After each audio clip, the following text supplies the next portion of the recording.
1985, J. Miner was the man most directly responsible for the A1000 advanced prototype. With a revolutionary graphics architecture featuring direct memory access for the custom chipset and a Motorola 68000 CPU, it was the start of the war between nerds everywhere.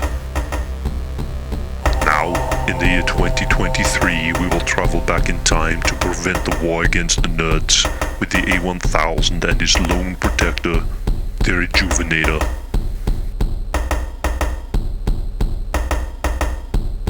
The Rejuvinator increased the memory available to the chipset to a full 2 megabytes, as well as adding a video slot and a battery backed up clock.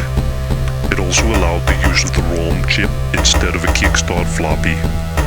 This will allow us to upgrade the system to a 68020 neural net processor, a learning computer.